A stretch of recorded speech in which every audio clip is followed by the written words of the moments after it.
Hey family, this is Sheila, your SoulCare coach. I don't own the rights to this music, but having music play while I'm working is good for my soul. So that's why I have it playing in the background. I wanted to jump on because I felt like I needed to respond to something that I posted earlier in the week. A couple of days ago, I put up a post and I put it on several pages because I really wanted to hear from the people. I wanted to hear people's response to this prompt. And I asked, what has been your biggest struggle emotionally during this pandemic? And family, I was overwhelmed by the number of responses and how genuinely honest and transparent people were being about their struggles. I got stories from moms who are at home trying to work, single moms who are at home, and single dads who are at home and trying to balance working from home with homeschooling their children. Several folks talked about the grief that they feel and the sense of disconnection in being able to be with loved ones who are grieving and have loved ones support them in their grief. Just a myriad of stories. People were quick to tell me a story. And while I appreciate all the stories and read every single one of them, it helped solidify for me that people do not have active language in their vocabulary to wrap around their emotions and describe how they're really feeling. Let me see if I can try to say that again. People lack language to wrap around their emotions in a way that accurately describes how they're feeling. My request was about emotional challenges specifically. And rather than hearing people say or reading responses from people that said, I'm grieving, I'm hurting, I'm sad, I'm invigorated by the extra time, I didn't hear those words. I heard stories. And I hope that the stories keep coming because it's a way for us to connect and it's a platform for people to express themselves. And I appreciate all of that. But in this work that I do specifically related to emotional wellness, it struck me again how important it is to offer resources that give people language to accurately describe how they're feeling. Because if people don't have language, we don't really know how to help them, right? And then what ends up happening is people assume that they know and they offer you an elixir that doesn't fit. It's not quite the right prescription for what ails you. So several years ago, I came into the teaching and the work of Dr. Neal Siler through Dr. Lisa Johnson. And Dr. Siler introduced me to a feeling wheel. And I would encourage every one of you who are watching this video as soon as it's over and after you share it, that you go online and you download a copy of the feeling wheel.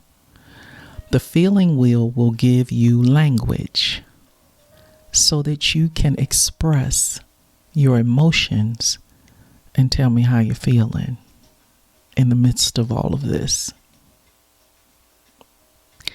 In clinical circles, there are 4 main categories for our feelings, and they are glad, mad, sad, and scared.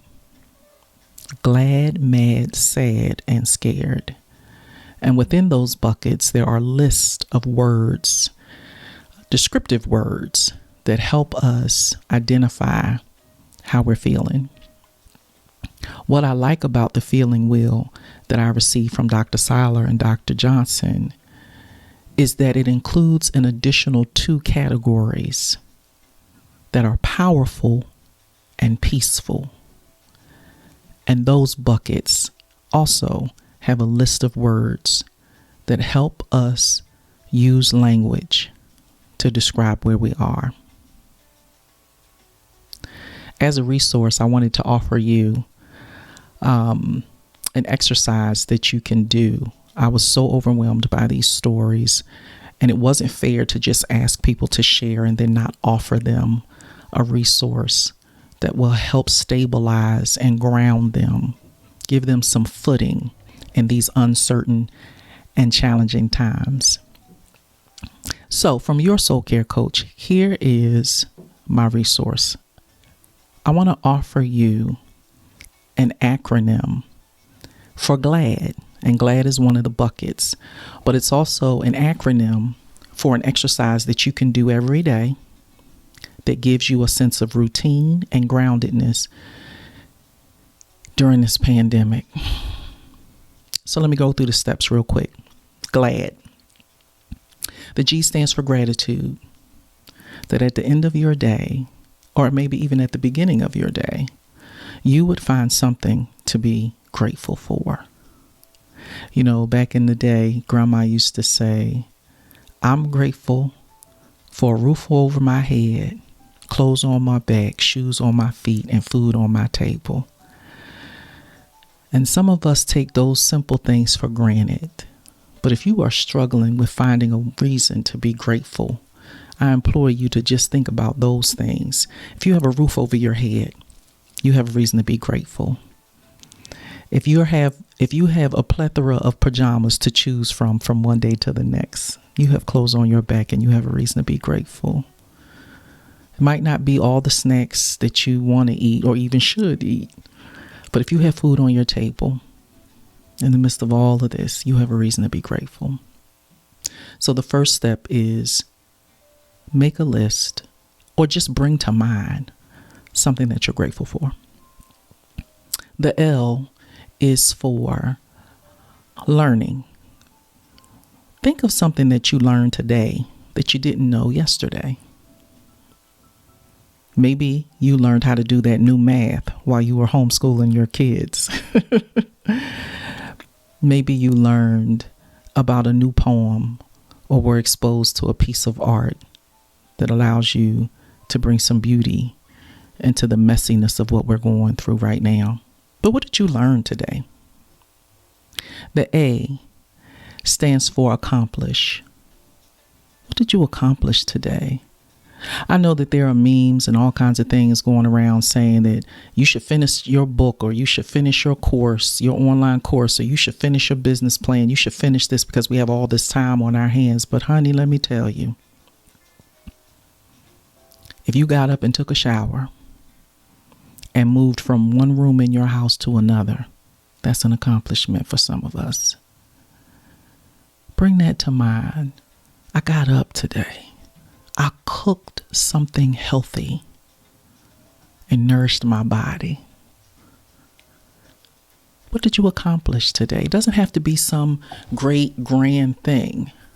It really can just be something simple that you accomplished today.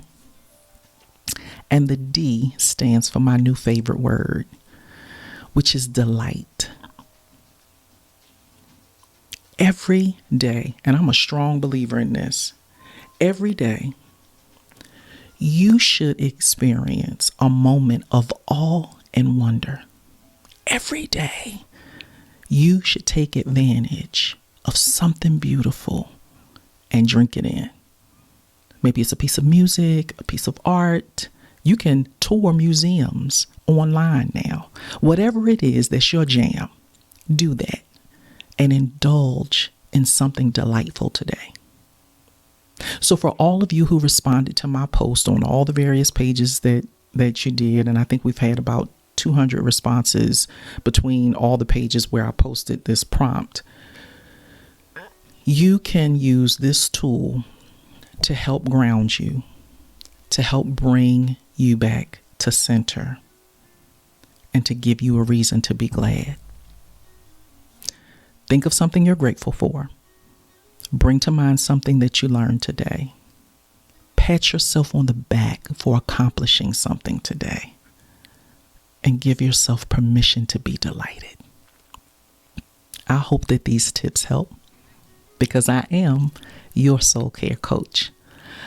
Please share this video with someone who you know might be struggling, who doesn't quite have language to wrap around all the emotions and things that they're feeling.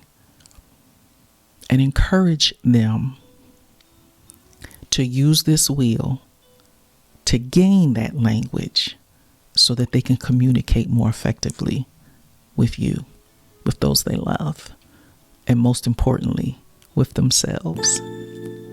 If you have any questions about this content or this video, or you want to reach out and have a soulful conversation about the feeling wheel, about your emotional wellness, feel free to reach out to us here at The Battle Station. Our email address is info@thebattlestation.org. Family, we are in this together, and only together will we make it. Be well and take care.